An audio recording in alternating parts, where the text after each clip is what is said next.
Every few months, there seems to be a new food craze. One that's trending right now is called melting potatoes.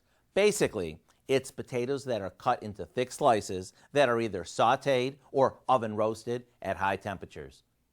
Then they're finished with some kind of broth or liquid, which makes them melt in your mouth.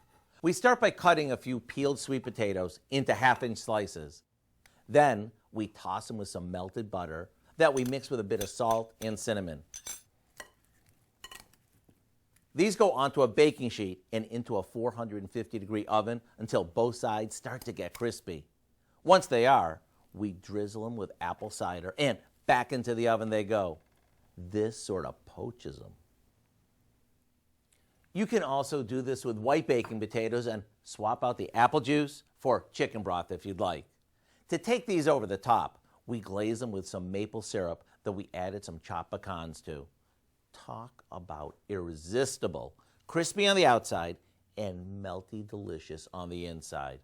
The recipe for our melting sweet potatoes is on our website now, just in time for Thanksgiving.